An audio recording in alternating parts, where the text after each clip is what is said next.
શું અપડેટ આવતી દેખાડી રહી છે બ્રોકરેજ હાઉસીસ તરફથી? ગુડ મોર્નિંગ ચાંદની આપણે જોયું કે અલ્ટ્રાટેક સિમેન્ટના રિઝલ્ટ્સ આવ્યા, ત્યારબાદ એના પર એક બ્રોકરેજ રિપોર્ટ આવ્યો છે, ત્યાંથી શરૂઆત કરીએ તો સિટી તરફથી અહીંયા આપણને બાય રેટિંગ આવતા જોવા મળ્યા છે. લક્ષ પણ તેમને વધાર્યા છે, તેમને 13,000 રૂપિયા પ્રતિ શેર કર્યા છે. તેમનું માનવું છે કે વોલ્યુમ ગ્રોથ જે ઉચ્ચતમ સ્તર પર 7% પર રહ્યો છે, ત્યાં સામે ખર્ચ જે છે તે નીચલા સ્તર પર જોવા મળ્યો છે અને -4% પર આંકડો આવતો જોવા મળ્યો છે. સાથે હાઈ વોલ્યુમ અને RMS સેલ્સનું વેચાણ જે છે તે ખૂબ જ સારું રહ્યું છે, જેને કારણે કરીને એબિટાને ક્યાંક ને ક્યાંક સપોર્ટ મળતો જોવા મળ્યો છે. સાથે તેમને પણ કહેવું છે કે ખર્ચ માટે અર્લિયર ગાઈડન્સ જે છે તે 200 થી 300 પ્રતિ ટનનું રાખવામાં આવ્યું છે. ત્યાં જ ભારતમાં સિમેન્ટમાં રોકાણ એ હવે અત્યારે નાણાકીય એટલે કે ઇન્વેસ્ટમેન્ટ રોકાણ બની ગયું છે. સાથે મેનેજમેન્ટે FY25 માટે ઇન્ડસ્ટ્રીયલ ગ્રોથ જે છે તે 7 થી 8% વચ્ચે રહેવાનો પણ તેમને અંદાજ આપ્યો છે, પરંતુ કંપનીનો ગ્રોથ છે તે ડબલ ડિજિટ ગ્રોથ રહેવાની પણ તેમને અપેક્ષા રાખી રહી છે.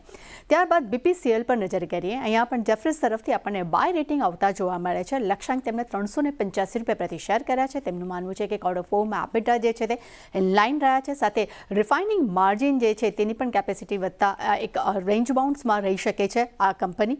સાથે તેમનું એ પણ કહેવું છે કે ક્રૂડ જે છે તેમાં એક સ્ટ્રેન્થ જોવાને કારણે કરીને માર્કેટિંગ માર્જિન છે તે મર્યાદિત જોવા મળી છે. પરંતુ મોર્ગન સ્ટેનલી તરફથી આપણને BPCL માટે ઓવરવેટ રેટિંગ જોવા મળ્યા છે. લક્ષ્યાંકના પર નજર કરશું તો તેમને 366 રૂપિયા પ્રતિ શેર કર્યા છે.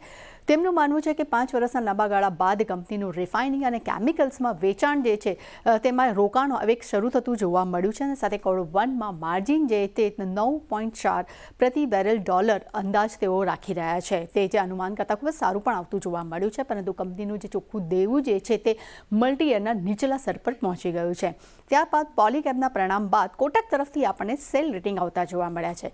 લક્ષ્યાંકના ફ્રન્ટ પર નજર કરશું તો 4,500 રૂપિયા પ્રતિ શેર આપ્યા છે. તેમનું માનવું છે કે Q1માં સ્થાનિક WNC વોલ્યુમ અને આવક ગ્રોથ છે તે 10 થી 100% વચ્ચે રહ્યા છે અને માર્જિન જે છે તે અનુમાનથી થોડા ઘણા નીચે જોવા મળ્યા છે, જે એક રિસ્કી છે. અને સાથે EPS જે છે તે 1 થી 3% ઘટવાના અનુમાન હાલમાં તેમને લાગી રહ્યા છે. અને સિટી તરફથી પરંતુ પોલીકેબ માટે આપણને બાય રેટિંગ આવતા જોવા મળ્યા છે. અહીંયા લક્ષ્યાંક તેમને 7,600 રૂપિયા પ્રતિ શેર કર્યા છે. તેમનું માનવું છે કે આવક ગ્રોથ યરલી 21% એક મજબૂત જોવા મળી છે. ત્યાં જ સ્થાનિક વાયર અને કેબલ ગ્રોથ પણ મજબૂત જોવા મળ્યો છે. એટલે પોલીકેબ માટે એમ કહી શકાય કે બે મિશ્ર અલગ અલગ આપણને રિપોર્ટ્સ આવતા જોવા મળ્યા છે. અને છેલ્લા રિપોર્ટ પર નજર કરીએ તો ક્રેડિટ એક્સિસ ગ્રામીણ પર નોમુરા તરફથી આપણને રેટિંગ એમના ડાઉનગ્રેડ થતા જોવા મળ્યા છે. તેમને ન્યુટ્રલથી રેટિંગ ઘટાડ્યા છે.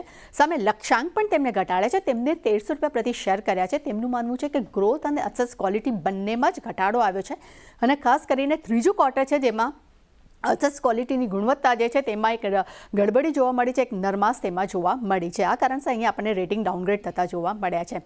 એટલે છે બધા જ બ્રોકરેજ રિપોર્ટ આવ્યા છે આજે દરેકમાં સારી એવી એક્શન જોવા મળી શકે છે. આપનો